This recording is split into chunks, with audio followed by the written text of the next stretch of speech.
Okay, welcome back to members of 121 Community Church in Grapevine, Texas, and to our ongoing study in Samar Reine's literary novel, First Sons and Last Daughters. We're going to continue with our look at this very important novel. I should say that Reine has actually received 3 National Book Awards already for this trilogy, so pretty amazing that in the year of publication, she has already received 3 National Book Awards, which is unheard of, but amazing. Let's go to Block 1 and get started with our continuation of the study. And we recap the previous chapter in 4 aspects. The library is symbolic for a place of contemplation, a place of introspection. It could even represent the Garden of Gethsemane.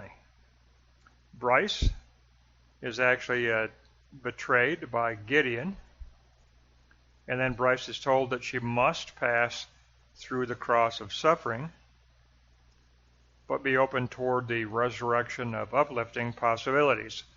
So there's a lot of symbolic meaning and existential meaning going on there in that betrayal by Gideon.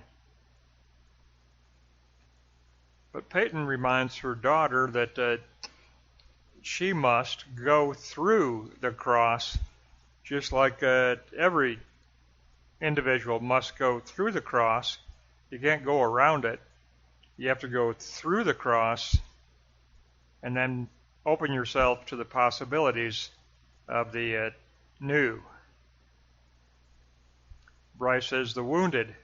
Peyton tells Bryce to put on moral courage. Peyton then joins Adler at the stables where Gideon's betrayal took place. And Adler and Peyton disagree over how to deal with Gideon. So we look at their relationship as becoming increasingly complicated. Bryce leaves to go home with Aunt Royce. Kelsey, who is in the old casita, offers to Peyton to take on the role as an intercessor.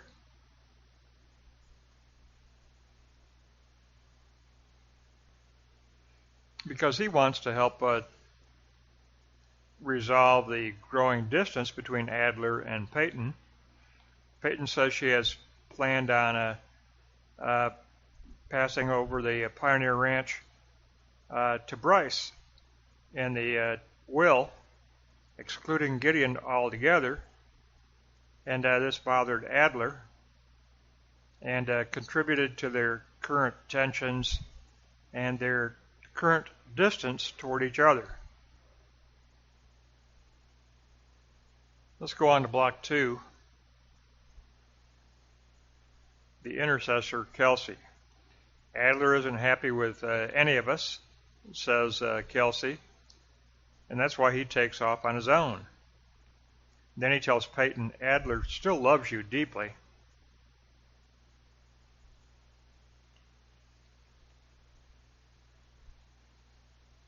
And Peyton kind of calls up her father's words. If you cannot change a situation, then change yourself. That's a big task. How are you going to change the self?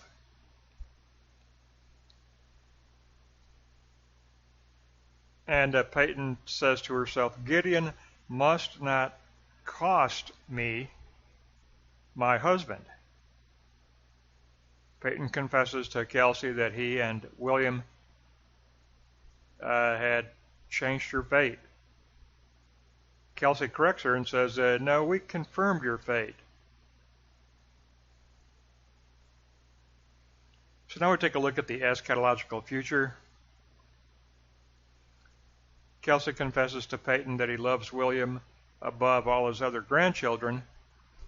And the reason he does is because William is caring, William is compassionate, Peyton pauses to gaze out over the horizon from the old casita and thanks Kelsey for being a grandfather to her and her children. Kelsey thanks Peyton for being a daughter to him. And just this little contemplative time together has brought at least a little bit of consolation to Peyton. At least there's been some consolation through Kelsey. Okay, but we knew it was coming. Block 3, Peyton confronts Adler about their bond, about their history, and about their future. Peyton persuades Adler to let Gideon be, and let's just focus on us. And stubborn Adler walks out. Peyton's left alone in her own introspective space where she waits for no one. Or she waits for no one. And she's going to retreat to her father's study. And we know what that means.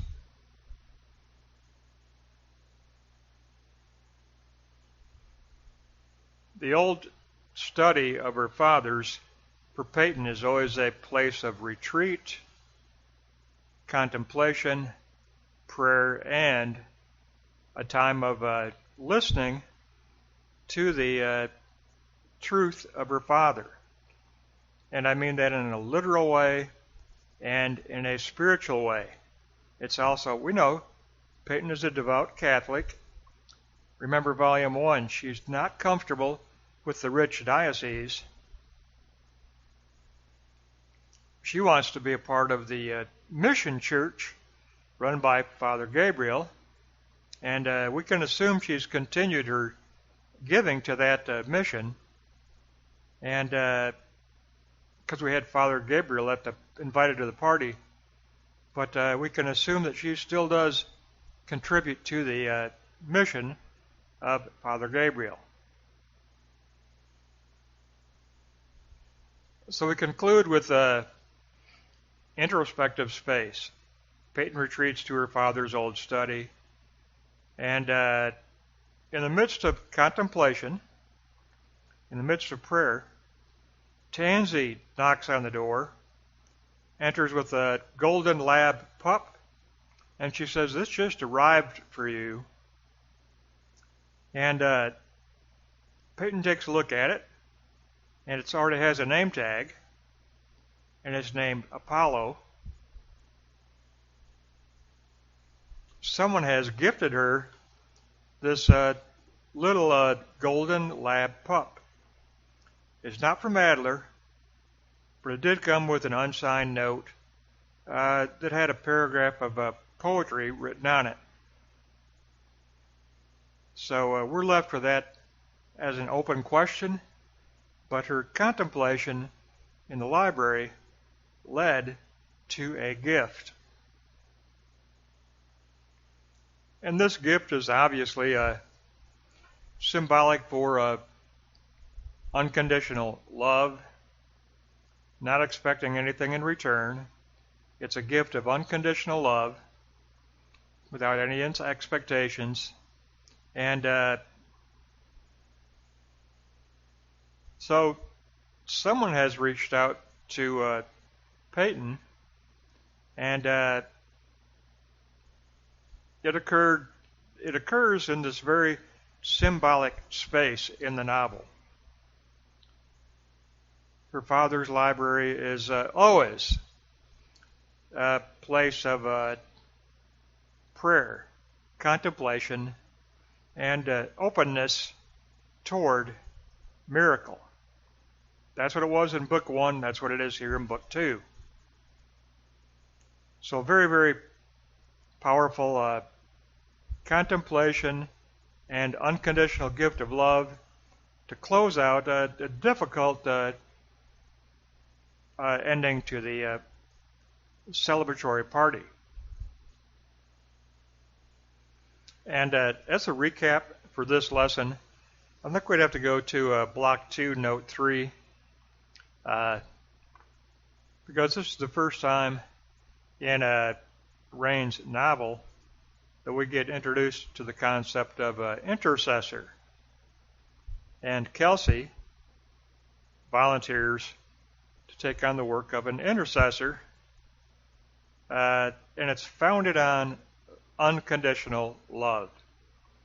He's an intercessor for Peyton, for Adler, and it's because he has a very deep love for Peyton, a very deep love for Peyton, and he confesses love for his grandson, not because his grandson is strong, he is strong, but he's thankful that his grandson is caring, his grandson is compassionate. So we get introduced to three concepts: the concept of intercessor, the concept of compassion, the concept of unconditional care, and then we're led to the library, the Father's library, which in Book 1 was a place of prayer.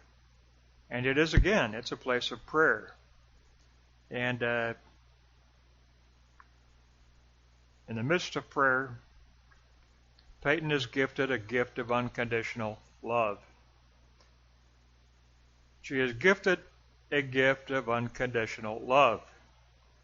Anonymous for now, but it comes with a psalm. It comes with a brief excerpt of poetry. So that'll take care of this lesson. We'll pick up next time. And we're going to do 2 chapters, 5 and 6 next time, chapters 5 and 6 together. That wraps up pages 56 to 68.